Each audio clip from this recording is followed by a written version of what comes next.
pagi bersama tundukkan kepala, pejamkan mata sejenak. Bapa yang bersemai dan kerajaan surga, yang boleh kami kenal di dalam nama Tuhan Yesus Kristus, saat yang terindah itulah jadikan kami Maria rohani yang duduk di kaki-Mu. Maka kami mengadakan mesbah keluarga, mesbah pribadi. Kami rindu untuk menaikkan pujian penyembahan. Kami rindu juga untuk mendengarkan renungan firman-Mu. Roh Kudus mengurapi hamba-Mu, mengurapi kami dan lembutkan hati kami, sehingga butir firman jadi berkat buat kami, dan kami juga boleh naikkan doa syafaat kepada Tuhan. Haleluya, amin. Shalom. Pagi, mari sama-sama kita akan membuka firman Tuhan Yohanes pasal 12. Yohanes pasal 12 ayat 20 sampai ayat 36. Yohanes pasal 12 ayat 20 sampai 36. Yesus memberitakan kematiannya. Di antara mereka yang berangkat mereka untuk beribadah pada hari raya itu, terdapat beberapa orang Yunani. Orang itu pergi kepada Filipus yang berasal dari Betsaida di Galilea.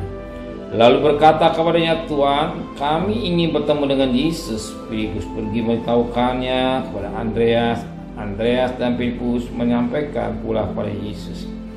Tapi Yesus menjawab mereka, kata Yesus, "Telah tiba saatnya Anak Manusia dimuliakan. Aku berkata kepadamu, sesungguhnya jikalau biji gandum tidak jatuh ke dalam tanah dan mati, ia tetap satu biji saja. Tapi jika ia mati, ia akan menghasilkan banyak buah. Barang siapa mencintai nyawanya, ia akan kehilangan nyawanya. Tapi barang siapa tidak mencintai nyawanya di dunia ini, ia akan memeliharanya untuk hidup yang kekal. Barang siapa lain aku, dia harus mengikut aku, dan di mana aku berada, disitulah pelayanku akan berada. Barang siapa lain aku, ia akan dihormati Bapa. Sekarang jiwaku terharu, dan apakah yang akan kukatakan? Bapa, selamatkan aku dari saat ini. Tidak. Sebab untuk itulah aku datang ke dalam saat ini. Bapa, muliakan nama-Mu. Maka terdengar suara dari surga. Aku telah memuliakannya, dan aku akan memuliakannya lagi. Orang yang banyak berdiri di atas itu dan mendengarkannya berkata, Bapa, itu bunyi guntur. Ada pula yang berkata, seorang malaikat telah berbicara dengan dia. Jawab Yesus, suara itu telah kuterdengar bukan oleh karena aku, melainkan oleh karena kamu. Sekarang berlangsung penghakiman atas dunia ini. Sekarang juga penguasa dunia ini akan dilemparkan keluar. Dan aku, apabila aku ditinggikan dari bumi, aku akan menarik semua orang datang kepadaku. Ini dikatakannya untuk menyatakan bagaimana cara ia akan mati. Lalu jawab orang banyak itu, kami telah mendengar dari hukum Taurat bahwa Mesias telah hidup selama-lamanya. Bagaimana mungkin engkau mengatakan bahwa anaknya harus ditinggikan? Siapakah anak manusia itu? Kata Yesus kepada mereka, hanya sedikit waktu lagi terang ada di antara kamu, selama terang ada padamu. Percayalah kepadanya, supaya kegelapan jangan menguasai kamu. Barang siapa berjalan ke kegelapan, ia tidak tahu kemana ia pergi. Percayalah kepada itu, selama terang itu ada padamu, supaya kamu menjadi anak-anak terang. Saudara, demikian Yesus pergi bersembunyi dari antara mereka. Kita perhatikan banyak mutiara yang indah dapat petik menjadi berkat buat kita pada pagi hari ini. Tapi kita perhatikan pada ayat yang ke-12, 32. Dan aku, apabila aku ditinggikan dari bumi, aku akan menarik semua orang datang kepadaku. Dan firman Allah berkata, apabila Yesus ditinggikan dari bumi, aku akan menarik semua orang datang kepadaku. Apa yang maksud dengan firman ini? Aku ditinggikan, aku dinaikkan di kayu salib. Aku dinaikkan di kayu salib. Tanpa Yesus naik ke salib tidak ada keselamatan.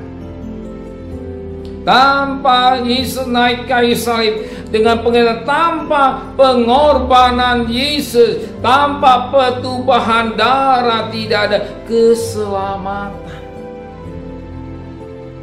Karena korbannya atau darahnya yang di kayu salib itu yang mengucur dari batok kepala sampai telapak kaki. Dan firman Allah berkata, Dia ditinggikan. Dan firman Allah berkata, Tuhan akan aku akan menarik semua orang datang kepadaku dengan pengorbanan Tuhan di Kalvari, dengan darah yang mengucur di juta, dan dengan darah yang terpaku di kayu salib pribadi yang tidak bersalah.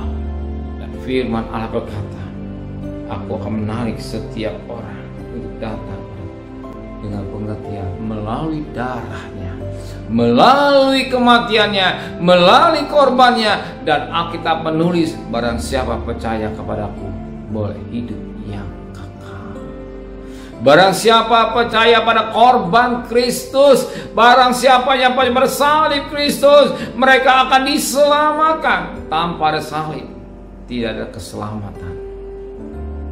Sebab Yesus mati untuk membelaikan antara manusia dengan manusia dengan Allah, sehingga melalui pengorbanannya di juta, sehingga manusia bisa datang menghampiri Allah melalui yang bernama Yesus Kristus. Dan Alkitab menulis kalau Yesus ditinggikan, kalau Yesus naik ke kayu salib, dan orang tertarik untuk datang dan menghampiri untuk memperoleh apa dikatakan hidup yang kekal, lebih tepatnya keselamatan.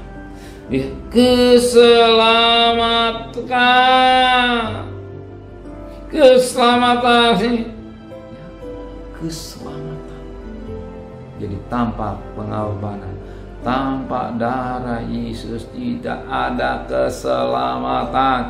Tanpa ada darah yang tertumpah di juta, tidak ada keselamatan. Dan keselamatan datang lewat apa? Lewat darah. Darah yang tidak cacat, itulah darah pribadi Yesus yang terpaku di Kalvari.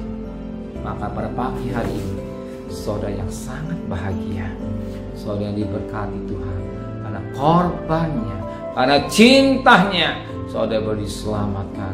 Bukan karena hebat saudara, tapi karena Tuhan yang berkorban, yang memberikan hidupnya buat saudara untuk menjadi perantara, bagikan satu jembatan antara manusia dengan Allah. Tapi waktu dulu sebelum ada Yesus, jembatan terputus antara manusia dengan Allah. Tapi karena darah, karena kayu salib, maka menjunjunglah tinggi akan pengorbanan di juta. Amin. Ya, kita mau menjunjung tinggi selalu akan korbannya, akan pengorbanan. Jangan menghina korbannya. Amin. Benar Bapa di surga, kami yang bahagia, kami adalah umat kesayangan Engkau. Kami ada biji-Mu, mata-Mu. Kami yang boleh tebus oleh karena kasih-Mu di juta. Dan kami selalu menjunjung tinggi akan korban juta. Dan kami tidak main-main dengan dosa. Dan kami tidak mau terjerumus dalam perkara-perkara yang tidak baik. Dan kami mau hidup dalam pimpinan Roh Kudus. Kembalikan kami besok pagi dalam keadaan tubuh yang sehat, dengan tidak kurang satu apapun juga. Berkati Bapak Presiden, Wakil Presiden, para menteri, para gubernur, para bupati, para wali kota, para camat, para lurah, para RW, para RT, para medis, para relawan, para TNI, para Polri, bahkan mereka-mereka yang berjuang garis depan.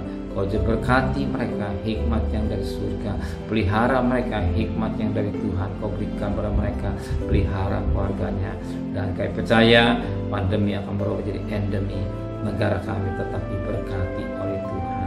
Terima kasih Bapa di surga. Dan kekasih, terimalah berkat nikmat dari Allah Bapa, cinta kasih sayang dari Tuhan Yesus Kristus, dan berkat Roh Kudus nyertai saudara hari ini sampai Maranatha Tuhan Yesus datang. Yang cinta Dia katakan amin. Tuhan memberkati.